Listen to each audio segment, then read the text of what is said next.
Mundus is the mortal plane on which the races depicted in the Elder Scrolls series reside. It floats in the void of oblivion. Together with its heavenly bodies, the planet Nirn exists in this realm. Nirn was created by the Aedra during the Dawn Era, also known as the Dawn Age, an age where time wasn't yet linear and events happened in an artificially fabricated set. The Aedra gave up their immortality to create a mortal plane, much to the annoyance of their Daedric counterparts, who laugh in the face of their supposedly foolish choices. Nirn exists of 5 continents: Akavir, Atmora, Yokuda, Pianodea, and the most famous continent, Tamriel. Today, I will be diving into the lore behind the creation of Nirn and its heavenly bodies which loom in the skies above. And who exactly were these Aedra, and why did they sacrifice their immortality? Anu encompasses all things. Anu, also known as Anu the Everything, represents the ultimate embodiment of stasis and order. He personifies one of the primal forces and another being called Padomai, who symbolizes chaos and change. Anu, or a version of him in a different name, appears in the myths of every culture. The Khajiit call him Anur, seeing him as a littermate to Fandomai. To the Red Guards, he is Satak. The Argonians recognize him as Atak, and the Bretons simply refer to him as the Light. Other names for Anu include Ak, Bird, and Good. It is best that I start talking about the Aedra, those who birthed the mortal realm. Aedra simply means our ancestors, while Daedra means not our ancestors. Aedra and Daedra are similar creatures called the Etara, or the original spirits. They are categorized as Aedra or Daedra based on their involvement in the creation of Mundus. The Aedra are those Etara who were tricked by Lorkhan into creating Mundus, which caused them to lose much of their power, their immortality included. As a consequence of this deception, Lorkhan's head is hard ripped out and cast across Nirn.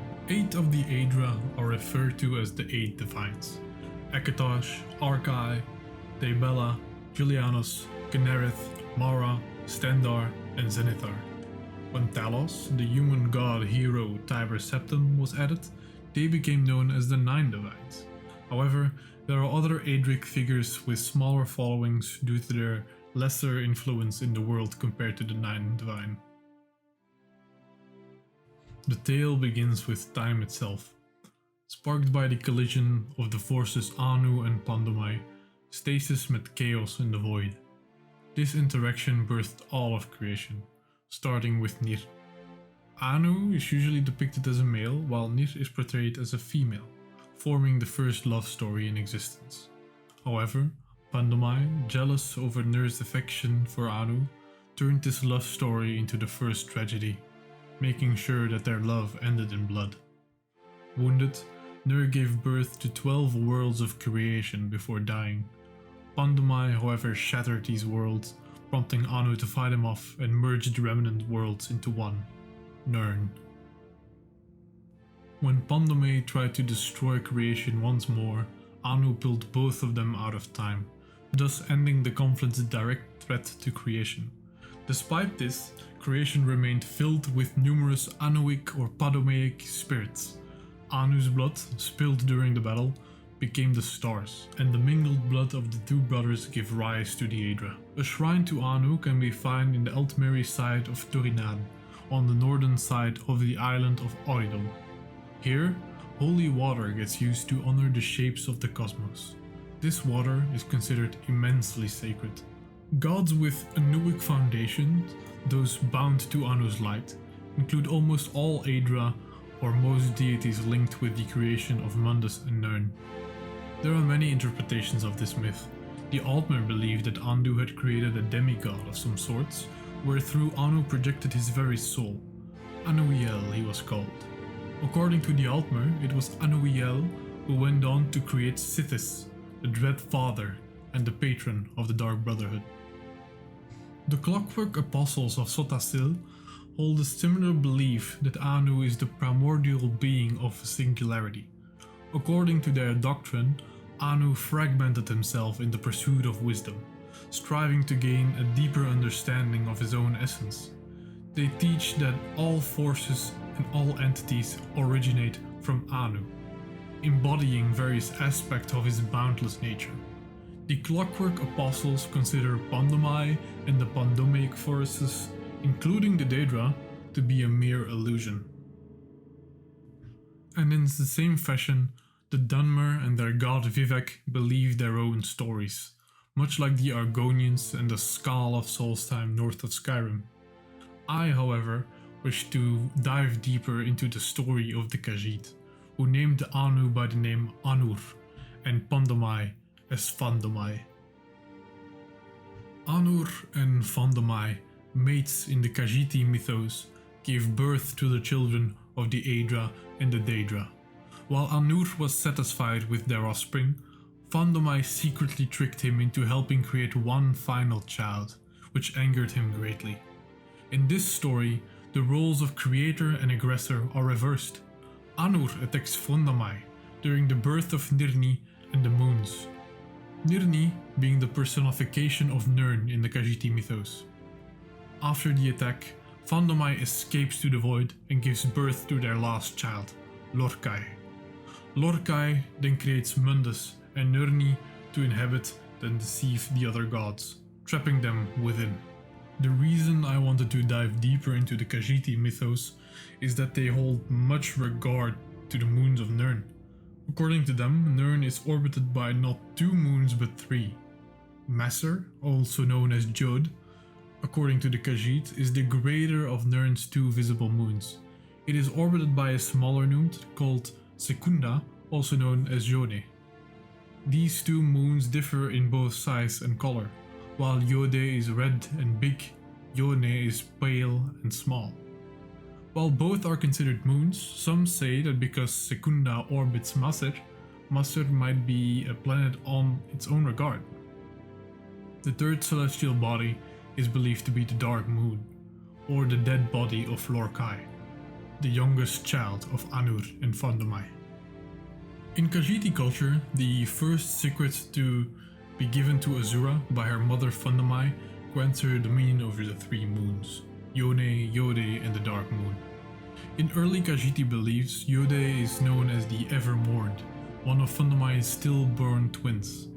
As Fandomai lay dying, Khenarthi, wanting to spare her mother from further sorrow, kept the twins' fate to herself. These twins are referred to as the twin lanterns of Yone and Yode. Yode, the lantern of love, is described as hot red as the summer solstice, while its twin, Yone, the lantern of mercy, is cool and pale as the winter moon. Khenarthi lit these lanterns to give the appearance that their eyes were alive and full of light. She then cradled them in the sky until Fandomai passed.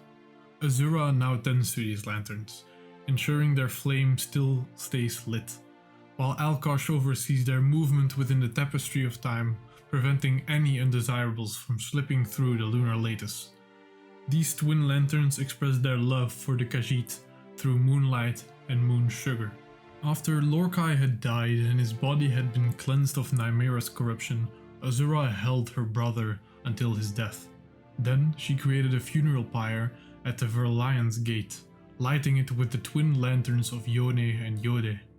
Her tears fell on the pyre, scattering the ashes across the lattice. It is said that Azura can summon the true spirit of Lorkai, who now serves as the guardian of the 3rd moon. In modern Khajiiti culture, walking path of Jode is essential for a lunar champion aspiring to become the main. Guided by the moon and under the influence of moon sugar vapors, the champion traverses an aspect of Masser known as the demi-plane of Jode, which reveals visions of the future. The lunar Lorkai suggests that Masser originated from one half of Lorkai's heart cast into Nirn during his destruction, symbolizing the struggle of good versus evil and the existence versus nothingness. This celestial body serves as a constant reminder to mortals of their duty. However, the war of manifest metaphors contradicts this notion. Both ancient and modern Khajiiti religion view the 2 moons as separate entities predating Lorkai's punishment at the convention, with only the 3rd moon, the Dark Moon, believed to be Lorkai's corpse. The 2 moons in Tamriel allow for solar eclipses several times a year, known as Vampire Days. However, during the dark eclipse, both moons aligned to eclipse the sun, revealing the third moon or missing moon, an event deeply significant to the Khajiit people's spiritual beliefs. This alignment heralds the birth of their spiritual leaders known as the Mains. Conversely, those born during the dark eclipse are highly sensitive to the moons and may succumb to a call of the dark heart, transforming into Dromathra. The Bandcats, or the Dromathra, revere the dark moon and are known as the children of the dark moon. Their mounts, Ratmatra, are thought to originate from the dark moons itself. Some Khajiit, marking their defiance of social norms, tattoo themselves with the symbols of the dark moon. In conclusion, the universe itself was shaped by a conflict between Anu and Padumai. Their blood made the stars above, as well as the gods we now know as Aedra and Daedra. The Aedra were responsible for the creation of Mundus and Nirn within, but why did they do it? Because Lorkai, Adu's unwanted lost son, had betrayed them, stolen their power in an act of selfish defiance, and for that he paid the price, with his corpse now hanging up above Nirn as the Dark Moon.